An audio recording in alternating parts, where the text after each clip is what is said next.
ಎಲ್ಲರಿಗೂ ವೀರು ಕನ್ನಡ ಯೂಟ್ಯೂಬ್ ಚಾನೆಲ್ಗೆ ಆತ್ಮೀಯವಾದ ಸ್ವಾಗತ. ನಾನು ನಿಮ್ಮ ವೀರು ಕನ್ನಡ ಸರ್.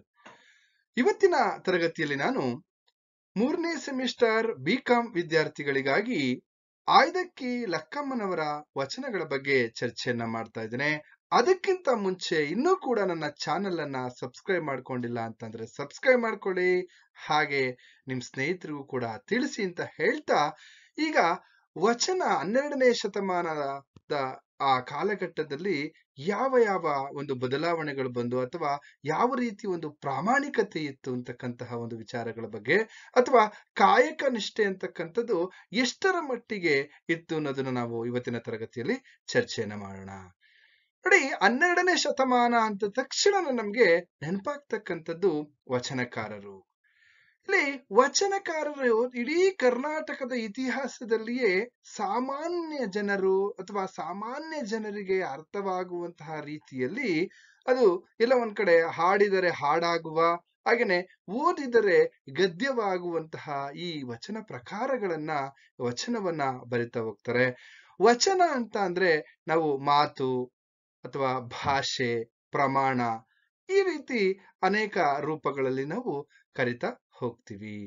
ಹಾಗಾದ್ರೆ ಶಿವಶರಣರ ವಚನಗಳಲ್ಲಿ ಶುದ್ಧ ಭಕ್ತಿ, ಹಾಗೆ ಕಾಯಕದ ಮಹತ್ವ, ಭ್ರಷ್ಟಾಚಾರ ರಹಿತ ಜೀವನ, ಆಸೆಗಳಿಂದ ಮುಕ್ತವಾದಂತಹ ಇಲ್ಲಿ ಒಂದು ಬದುಕು, ನೈಜ ಆಸಕ್ತಿಗಳ ಸಹಜ ಬದುಕಿನ ನೆಲೆಯನ್ನ ನಾವು ಕಾಣಬಹುದು ಅಂತಕ್ಕಂಥದ್ದು. ನೋಡಿ, ಎಷ್ಟರ ಮಟ್ಟಿಗೆ ಕಾಯಕದ ನಿಷ್ಠೆ ಇತ್ತು, ಕಾಯಕದ ಮಹತ್ವ ಇತ್ತು ಅಂತಕ್ಕಂಥದ್ದು. ಹಾಗೇನೆ ಆಸೆಗಳಿಂದ ಮುಕ್ತವಾಗಿರ್ತಕ್ಕಂತಹ ಅವರು ಇಲ್ಲಿ ಶಿವಶರಣರು ಅಂತಕ್ಕಂಥದ್ದನ್ನ ನಾವು ಗಮನಿಸ್ತಾ ಹೋಗ್ಬೋದು. ಹಾಗೇನೆ ಆಯ್ದಕ್ಕಿ ಲಕ್ಕಮ್ಮನವರು ತನ್ನ ಗಂಡನಾಗಿರ್ತಕ್ಕಂತಹ ಮಾರಯ್ಯನಿಗೆ ಒಂದು ಪ್ರಶ್ನೆಯನ್ನ ಮಾಡ್ತಾರೆ. ಮಾರಯ್ಯ ಎಂದಿನಂತೆ ಬಸವಣ್ಣನವರ ಮಹಾಮನೆಯ ಅಂಗಳದಲ್ಲಿ ಬಿದ್ದಿರ್ತಕ್ಕಂತಹ ಅಕ್ಕಿಯನ್ನ ತಂದು ತನ್ನ ಮನೆಗೆ ಬರ್ತಕ್ಕಂತಹ ಶರಣರಿಗೆ, ಶಿವಶರಣರಿಗೆ ದಾಸೋಹವನ್ನ ಮಾಡಿ ಬಡಿಸ್ತಕ್ಕಂತಹ, ಅಂದ್ರೆ ಪ್ರಸಾದವನ್ನ ಮಾಡಿ ಬಡಿಸ್ತಕ್ಕಂತಹ ಒಂದು ಕೆಲಸವನ್ನ ಮಾಡ್ತಾ ಇರ್ತಾರೆ. ಅಲ್ಲಿ ಒಂದ್ ಕಡೆ ಎಂದಿಗಿಂತ ಹೆಚ್ಚಾಗಿ ಬಸವಣ್ಣನವರ ಮಹಾಮನೆಯ ಅಂಗಳದಲ್ಲಿ ಬಿದ್ದಿರ್ತಕ್ಕಂತಹ ಹಕ್ಕಿಯನ್ನ ಹೆಚ್ಚಾಗಿ ತಂದಂತಹ ಸಂದರ್ಭದಲ್ಲಿ ಅಲ್ಲಿ ಆಯ್ದಕ್ಕಿ ಲಕ್ಕಮ್ಮ ಪ್ರಶ್ನೆಯನ್ನ ಮಾಡ್ತಾ ಹೋಗ್ತಾರೆ. ಯಾಕೆಂದ್ರೆ ಇವರು ಹೆಚ್ಚಾಗಿ ಆ ಬಟ್ಟೆ ಗಂಟಿನಲ್ಲಿ ತಂದಿರ್ತಕ್ಕಂತಹ ಅಕ್ಕಿಯನ್ನ ನೋಡಿ ಆತಂಕ ಮತ್ತೆ ಇನ್ನೊಂದ್ ಕಡೆ ಆಶ್ಚರ್ಯ ಆಗುತ್ತೆ. ಆಗ ಅವರು ಈ ಒಂದು ಮಾತನ್ನ ಹೇಳ್ತಾರೆ, ಆಸೆ ಅಂತಕ್ಕಂಥದ್ದು ಶಿವಶರಣರಿಗೆ ಇರಬಾರ್ದು. ಅದೇನಿದ್ರು ಕೂಡ ಆಸೆ ಎಂಬುದು ಅರಸರಿಗೆ ಮಾತ್ರ, ಇಲ್ಲಿ ಶಿವಶರಣರಿಗೆ ಇರಬಾರ್ದು ಅಂತಕ್ಕಂತಹ ಮಾತನ್ನ ಇಲ್ಲಿ ಒಂದು ಪ್ರಶ್ನೆಯನ್ನ ಮಾಡ್ತಾರೆ. ಯಾಕೆ ಇಷ್ಟೊಂದು ಅಕ್ಕಿಯನ್ನ ತಂದಿದ್ದೀರಾ, ತೆಗೆದುಕೊಂಡೋಗಿ ಆ ಬಸವಣ್ಣನವರ ಮಹಾಮನೆಯ ಅಥವಾ ಅನುಭವ ಮಂಟಪದ ಆ ಅಂಗಳದಲ್ಲಿ ಸುರಿದು ಬನ್ನಿ ಅಂತವಂತಹ ಒಂದು ಮಾತನ್ನು ಕೂಡ ಹೇಳ್ತಾ ಹೋಗ್ತಾರೆ. ಆ ಸಂದರ್ಭದಲ್ಲಿ ತನ್ನ ಇಲ್ಲಿ ಗಂಡ ಆಗಿರ್ತಕ್ಕಂತಹ ಮಾರಯ್ಯನನ್ನ ಪ್ರಶ್ನೆ ಮಾಡ್ತಾರೆ. ಯಾವ ರೀತಿನಪ್ಪ ಅಂದ್ರೆ, ಆಸೆ ಎಂಬುದು ಅರಸಂಗಲ್ಲದೆ, ಆಸೆ ಎಂಬುದು ಅರಸಂಗಲ್ಲದೆ ಶಿವಭಕ್ತರಿಗುಂಟೆ ಅಯ್ಯ, ರೋಷವೆಂಬುದು ಯಮದೂತರಿಗಲ್ಲದೆ ಅಜಾತರಿಗುಂಟೆ ಅಯ್ಯ, ಈ ಸಖಿಯ ಆಸೆ ನಿಮಗೇಕೆ ಈಶ್ವರನೊಪ್ಪ ಮಾರಯ್ಯ ಪ್ರಿಯ, ಅಮಲೇಶ್ವರ ಲಿಂಗಕ್ಕೆ ದೂರ ಮಾರಯ್ಯ ಅನ್ನುವಂತಹ ಮಾತನ್ನ ಅಲ್ಲಿ ಎಲ್ಲ ಒಂದ್ ಕಡೆ ತನ್ನ ಗಂಡನ ಒಂದು ಕಾಯಕ ನಿಷ್ಠೆ ಇದೆ, ಆದ್ರೆ ಅದ್ರಲ್ಲಿ ಏನಾಗ್ತಾ ಇದೆಯಪ್ಪ ಅಂತಂದ್ರೆ ಎಲ್ಲೋ ಆಸೆಯಿಂದ ಹೆಚ್ಚು ಅಕ್ಕಿಯನ್ನ ತಂದಿರ್ತಕ್ಕಂತಹ ಒಂದು ಸಂದರ್ಭದಲ್ಲಿ ಈ ಮಾತನ್ನ ಹೇಳ್ತಾ ಇದ್ದಾರೆ ಲಕ್ಕಮ್ಮನವರು. ನೋಡಿ, ಯಾಕೆ ಆಸೆ ಎಂಬುದು ಅರಸನಿಗಲ್ಲದೆ, ಈ ಅರಸ ಇದ್ದಾನೆ, ಅರಸ, ರಾಜ, ದೊರೆ, ಈ ತರದ ನಾವು ಅರ್ಥಗಳಲ್ಲಿ ಕರಿತಾ ಹೋಗ್ತಾ ಇರ್ತ ಸಂದರ್ಭದಲ್ಲಿ ಈ ರಾಜನಿಗೆ ಆಸೆ ಅನ್ನೋದು ಇರುತ್ತೆ. ಯಾಕೆಂತಂದ್ರೆ ಈ ರಾಜ ಏನಪ್ಪಾ ಅಂತಂದ್ರೆ ಅವನು ಎಲ್ಲೋ ಒಂದ್ ಕಡೆ ತನ್ನ ಅಕ್ಕಪಕ್ಕ ಇರ್ತಕ್ಕಂತಹ ಸುತ್ತಮುತ್ತಲ ಇರ್ತಕ್ಕಂತಹ ಪ್ರದೇಶಗಳನ್ನ, ದೇಶಗಳನ್ನ, ರಾಜ್ಯಗಳನ್ನ, ಪ್ರಾಂತ್ಯಗಳನ್ನ ವಶಪಡಿಸ್ಕೊಳ್ತಕ್ಕಂಥದ್ದಿರ್ಬೋದು, ಸಾಮಂತ ರಾಜರನ್ನ ಅಧೀನರನ್ನಾಗಿ ಮಾಡ್ಕೊಳ್ತಕ್ಕಂತಹ ಆಸೆ ಇರ್ಬೋದು, ಅವರಿಂದ ಚಿನ್ನ, ಬೆಳ್ಳಿ, ವಜ್ರ, ವೈಡೂರ್ಯಗಳನ್ನ ಪಡೆದುಕೊಂಡು ತನ್ನ ಅರಮನೆಯ ಬಕ್ಕಸವನ್ನ ತುಂಬಿಸಿಕೊಳ್ಳುವಂತಹ, ತನ್ನ ಸಂಪತ್ತನ್ನ ಹೆಚ್ಚು ಮಾಡ್ಕೊಳ್ತಕ್ಕಂತಹ ಆಸೆ ಯಾರಿಗಿರುತ್ತಪ್ಪ ಅಂತಂದ್ರೆ ರಾಜನಿಗಿರುತ್ತೆ. ಆದರೆ ಶಿವಭಕ್ತರಿಗೆ ಆಸೆ ಇರಬಾರ್ದು. ಯಾಕೆ? ಶಿವಭಕ್ತರು ತನ್ನ ಒಳ್ಳೆಯ ನಡತೆಯಿಂದ ಇಡೀ ಸಮಾಜಕ್ಕೆ ಒಳ್ಳೆಯದನ್ನ ಅಥವಾ ಸಮಾಜಮುಖಿಯಾಗಿ ಆ ಸಮಾಜಕ್ಕೆ ಒಳ್ಳೆಯ ನುಡಿಗಳನ್ನ, ಒಳ್ಳೆಯ ಮಹತ್ವವನ್ನ ಸಾರ್ತಕ್ಕಂಥವ್ರು ಶಿವಭಕ್ತರು. ಅದರಿಂದ ಏನಪ್ಪಾ ಅಂದ್ರೆ ನಾವು ಆ ಶಿವನಿಗೆ ತಮ್ಮ ಜೀವವನ್ನ ಮೀಸಲಿಟ್ಟಿದ್ದೇವೆ. ಶಿವನ ಪೂಜೆಗೆ, ಶಿವನ ಸೇವೆಗೆ ನಮ್ಮ ಬದುಕನ್ನ ಮೀಸಲಿಟ್ಟಿದ್ದೇವೆ. ಹಾಗಾಗಿ ಶಿವಭಕ್ತರಿಗೆ ಆಸೆ ಅನ್ನೋದು ಇರಬಾರ್ದು. ಅಂದ್ರೆ ಶಿವಭಕ್ತರಿಗೆ ಆಸೆ ಎಂಬುದು ಇರೋದಿಲ್ಲ ಅನ್ನುವಂತ ಮಾತನ್ನ ಲಕ್ಕಮ್ಮನವರು ಹೇಳ್ತಾ ಇರ್ತಕ್ಕಂಥದ್ದು. ಇಲ್ಲಿ ರೋಷವೆಂಬುದು ಯಮದೂತರಿಗಲ್ಲದೆ, ನೋಡಿ, ಕೋಪ ಅಂತಕ್ಕಂಥ, ರೋಷ ಅಂತಂದ್ರೆ ಕೋಪ, ಕೋಪ ಅಂತಕ್ಕಂಥದ್ದು ಯಾರಿಗಿದೆ? ಯಮದೂತರಿಗೆ. ಈ ಯಮದೂತರ ಕೆಲಸ ಏನು? ಯಮ ಆದೇಶವನ್ನ ಮಾಡ್ತಾನೆ ಅಥವಾ ಆಜ್ಞೆಯನ್ನ ಮಾಡ್ತಾನೆ, ಅಥವಾ ಸಾವಿನ ದೇವರು ಅಂತ ಕರಿತೀವಿ ಯಮನನ್ನ. ಎಲ್ಲ ಒಂದ್ ಕಡೆ ಆ ಯಮನ ದೂತರಿಗೆ ಏನ್ ಹೇಳ್ತಾನೆ? ಹೋಗಿ ಆ ಸಮಾಜದಲ್ಲಿ ಅಥವಾ ಕೆಲವು ವ್ಯಕ್ತಿಗಳನ್ನ ಅವನ್ ಏನ್ ಮಾಡ್ತಾನಪ್ಪ ಅಂದ್ರೆ ಪ್ರಪಂಚದ ಜೀವಿಗಳ ಪ್ರಾಣವನ್ನ ಸೆಳೆದುಕೊಳ್ಳುವಂಥದ್ದು. ಆ ಯಮನ ಆಜ್ಞೆ ಮಾಡಿದಂತ ಸಂದರ್ಭದಲ್ಲಿ ದೂತರು ಏನ್ ಮಾಡ್ತಾರಪ್ಪ ಅಂದ್ರೆ ಆ ಜಗತ್ತಿನಲ್ಲಿ ಇರ್ತಕ್ಕಂಥ ಜೀವಿಗಳ ಪ್ರಾಣವನ್ನ ಸೆಳೆದುಕೊಂಡು ಹೋಗುವಂತಹ ಒಂದು ಕೆಲಸವನ್ನ ಮಾಡ್ತಾರೆ. ಅಂತವ್ರಿಗೆ ಎಲ್ಲೋ ಒಂದ್ ಕಡೆ ಈ ರೋಷ ಅಂತಕ್ಕಂಥದ್ದು ಇರ್ಬೇಕು. ಹಾಗೇನೆ ಅಜಾತರಿಗುಂಟೆ ಅಂದ್ರೆ ಶಿವಶರಣರಿಗೆ ಈ ಆಸೆ ಇಲ್ಲಿ ರೋಷ ಅಂತಕ್ಕಂಥದ್ದು ಇರಬಾರ್ದು. ಅಂದ್ರೆ ಶಿವ ಅಜಾತ ಅಂದ್ರೆ ನಾವು ಶಿವ ಅಂತಾನು ಕೂಡ ಕರಿತೀವಿ. ಹಾಗೇನೆ ಶಿವನ ಭಕ್ತರಿಗೆ ಈ ರೋಷ ಅಂತಕ್ಕಂಥದ್ದು, ಆಸೆ ಅಂತಕ್ಕಂಥದ್ದು ಇರಬಾರ್ದು. ಹಾಗೇನೆ ಈ ಸಖಿ ಆಸೆ ನಿಮಗೇಕೆ ಈಶ್ವರನೊಪ್ಪ. ನೋಡಿ, ಇಷ್ಟೊಂದು ಅಕ್ಕಿಯನ್ನ ಬಸವಣ್ಣನವರ ಮಹಾಮನೆಯ ಅಂಗಳದಿಂದ ತಂದಿರ್ತಕ್ಕಂಥದ್ದು, ಇಷ್ಟೊಂದು ಆಸೆ ಯಾಕೆ? ಈ ಆಸೆ ನಿಮ್ಗೆ? ಇಷ್ಟೊಂದು ಅಕ್ಕಿಯನ್ನ ಏಕೆ ತಂದಿದ್ದೀರಾ? ಈ ಆಸೆ ಶಿವಶರಣರಲ್ಲಿ ಬರಬಾರ್ದು. ಇದು ಈಶ್ವರನು ಒಪ್ಪುವುದಿಲ್ಲ. ಅಂದ್ರೆ ಆ ಸಾಕ್ಷಾತ್ ಶಿವ ಈ ರೀತಿ ಆಸೆಯಿಂದ ಮಾಡುವಂತಹ ಪೂಜೆಯನ್ನ ಇಲ್ಲಿ ಒಪ್ಪೋದಿಲ್ಲ. ಈ ಆಸೆಯನ್ನು ಶಿವಶರಣರಿಗೆ ಆಸೆ ಇರಬಾರ್ದು, ಇದು ಶಿವ ಮೆಚ್ಚೋದಿಲ್ಲ ಅಂತಕ್ಕಂತಹ ಮಾತನ್ನ ಹೇಳ್ತಾ, ಮಾರಯ್ಯ ಪ್ರಿಯ ಅಂದ್ರೆ ತನ್ನ ಗಂಡನಿಗೆ ಪ್ರೀತಿಯಿಂದ ಹೇಳ್ತಾ, ಅಮರೇಶ್ವರ ಲಿಂಗಕ್ಕೆ ದೂರ ಮಾರಯ್ಯ.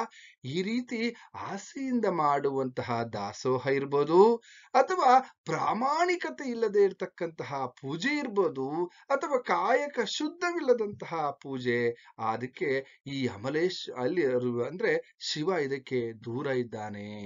ಈ ಭಗವಂತ ಇದನ್ನ ಒಪ್ಪೋದಿಲ್ಲ ಅನ್ನುವಂತ ಮಾತನ್ನ ತನ್ನ ಗಂಡ ಮಾರಯ್ಯನಿಗೆ ಇಲ್ಲಿ ತಿಳಿ ಹೇಳುವಂತಹ ಕೆಲಸವನ್ನ ಆಯ್ದಕ್ಕಿ ಲಕ್ಕಮ್ಮನವರು ಮಾಡ್ತಾ ಇರ್ತಕ್ಕಂಥದನ್ನ ನಾವಿಲ್ಲಿ ಗಮನಿಸ್ತಾ ಹೋಗ್ಬೋದು. ಹೇಗೆ ಕಾಯಕ ನಿಷ್ಠೆ ಅಥವಾ ಕಾಯಕದ ಮಹತ್ವ ಅಥವಾ ಆಸೆಗಳಿಂದ ಹೇಗೆ ಮುಕ್ತವಾಗಿರ್ಬೇಕು ಅನ್ನುವಂತಹ ಮಾತನ್ನ ಇಲ್ಲಿ ಆಯ್ದಕ್ಕಿ ಲಕ್ಕಮ್ಮನವರು ಹೇಳ್ತಾ ಇರ್ತಕ್ಕಂಥದ್ದು ನಾವು ಗಮನಿಸ್ತಾ ಹೋಗ್ಬೋದು.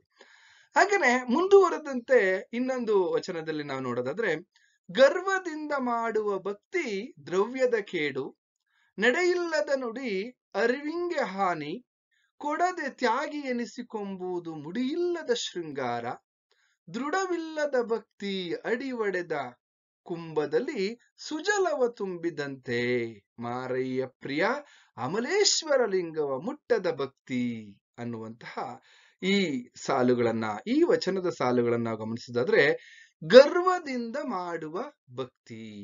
ನೋಡಿ, ಆಡಂಬರದ ಭಕ್ತಿ ಆಗಿರ್ಬೋದು, ತೋರಿಕೆಯ ಭಕ್ತಿ ಆಗಿರ್ಬೋದು, ಇದು ಯಾವುದೂ ಕೂಡ ಅಲ್ಲಿ ಎಲ್ಲೋ ಒಂದ್ ಕಡೆ ನಮ್ಮ ಸಂಪತ್ತನ್ನ, ನಮ್ಮ ಹಣವನ್ನ ವ್ಯರ್ಥ ಮಾಡುತ್ತದೆ, ಹಣವನ್ನ ಖರ್ಚು ಮಾಡುತ್ತದೆ. ಇದರಿಂದ ಯಾವುದೇ ರೀತಿಯಾದಂತಹ ಇಲ್ಲಿ ಪ್ರಯೋಜನವಿಲ್ಲ ಅನ್ನುವಂತಹ ಮಾತನ್ನ ಇಲ್ಲಿ ಲಕ್ಕಮ್ಮನವರು ಹೇಳ್ತಾ ಇದ್ದಾರೆ. ಮನುಷ್ಯನು ಸಂಪತ್ತಿನ ಸಿರಿವಂತಿಕೆಯಿಂದ ಮೆರೆಯುತ್ತಾ ಸಮಾಜದ ಮುಂದೆ ತನ್ನ ಅಂತಸ್ತನ್ನ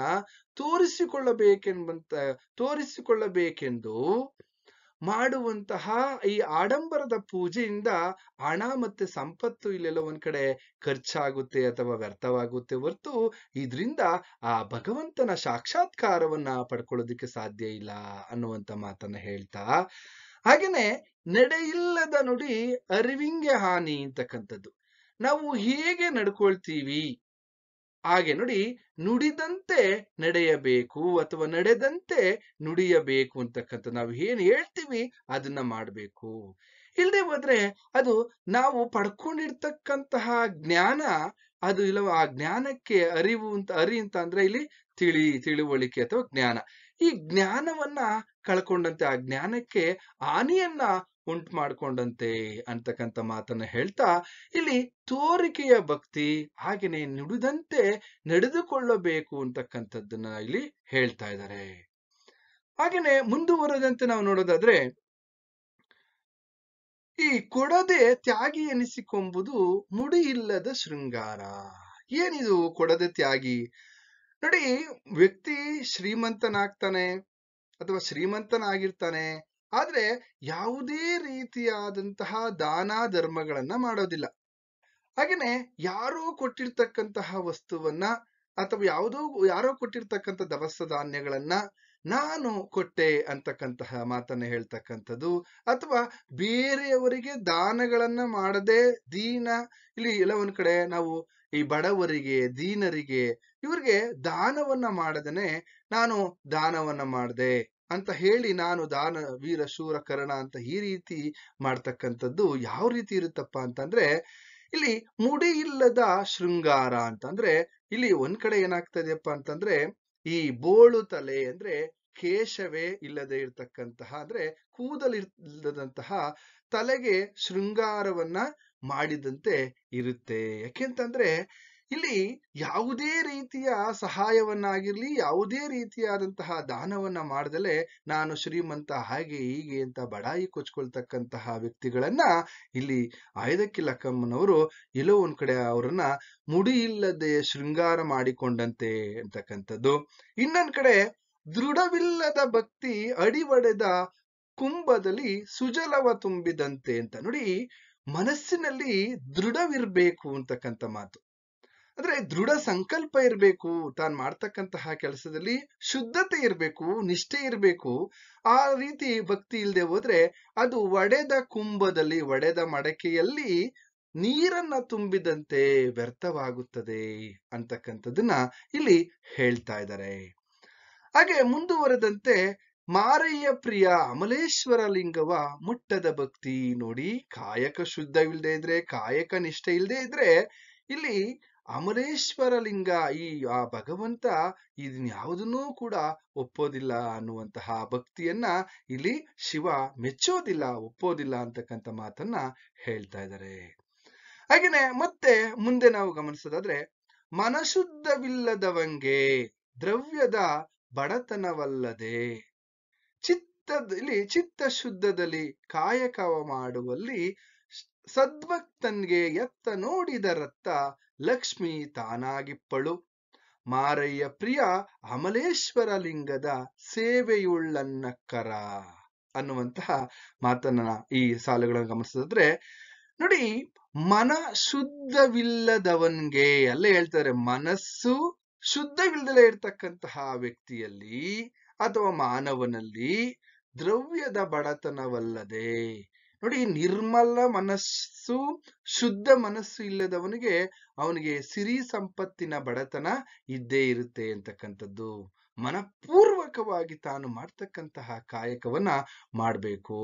ಇಲ್ಲಿ ಮನಶುದ್ಧವಿಲ್ಲದೆ ಕಾಯಕವನ್ನ ಮಾಡಿದ್ರೆ ಅಥವಾ ಭಗವಂತನನ್ನ ಆರಾಧನೆ ಮಾಡಿದ್ರೆ, ಭಗವಂತನನ್ನ ಪೂಜಿಸಿದ್ರೆ, ಅದು ಇಲ್ಲಿ ಎಲ್ಲವೊಂದು ಕಡೆ ತನ್ನ ಸಂಪತ್ತನ್ನ, ಸಿರಿಯನ್ನ ಪಡ್ಕೊಳ್ಳೋದಕ್ಕೆ ಸಾಧ್ಯ ಇಲ್ಲ.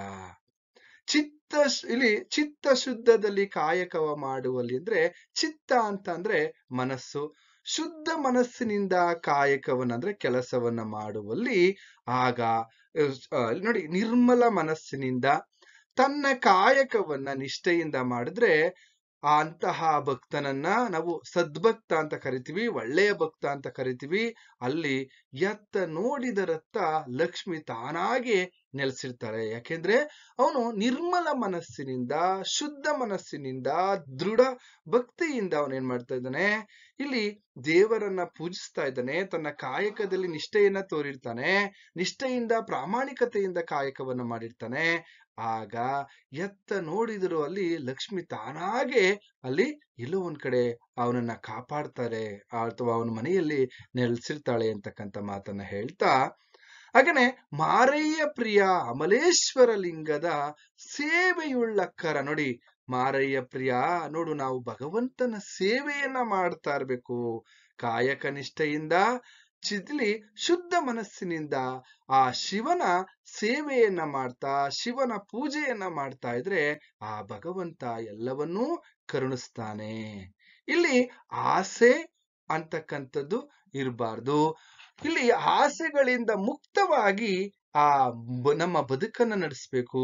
ಹಾಗೇನೆ ಆಗ ಮಾತ್ರ ಆ ಭಗವಂತ ನಮಗೆ ಕರುಣಿಸ್ತಾನೆ, ಆ ಭಗವಂತನ ಸಾಕ್ಷಾತ್ಕಾರವನ್ನು ಪಡ್ಕೋಬಹುದು, ಆ ಶಿವನ ಕೃಪೆಗೆ ಪಾತ್ರರಾಗ್ಬೋದು, ಆ ಭಗವಂತನ ಆಶೀರ್ವಾದವನ್ನು ಪಡ್ಕೋಬಹುದು ಅಂತ ಈ ವಚನದಲ್ಲಿ ಆಯ್ದಕ್ಕಿ ಲಕ್ಕಮ್ಮ ತನ್ನ ಗಂಡನಾಗಿರ್ತಕ್ಕಂತಹ ಮಾರಯ್ಯನಿಗೆ ಹೇಳ್ತಾ ಇರ್ತಕ್ಕಂತಹ ಒಂದು ಮಾತುಗಳನ್ನ ನಾವಿಲ್ಲಿ ಗಮನಿಸ್ತಾ ಹೋಗ್ಬೋದು. ಇದಿಷ್ಟು ಈ ವಚನಗಳ ಸಾರಾಂಶವಾಗಿರುತ್ತೆ ಅಂತ ಹೇಳ್ತಾ, ಹಾಗೇನೆ ಇನ್ನೂ ಕೂಡ ನನ್ನ ಚಾನೆಲ್ ಅನ್ನ ಸಬ್ಸ್ಕ್ರೈಬ್ ಮಾಡ್ಕೊಂಡಿಲ್ಲ ಅಂದ್ರೆ ಸಬ್ಸ್ಕ್ರೈಬ್ ಮಾಡ್ಕೊಳ್ಳಿ, ಹಾಗೆ ನಿಮ್ ಸ್ನೇಹಿತರಿಗೂ ತಿಳಿಸಿ ಅಂತ ಹೇಳ್ತಾ ಇಲ್ಲಿಗೆ ತರಗತಿನ ಮುಗಿಸ್ತಾ ಇದ್ದೀನಿ. ನಿಮ್ಗೆಲ್ರಿಗೂ ಕೂಡ ಶುಭವಾಗ್ಲಿ.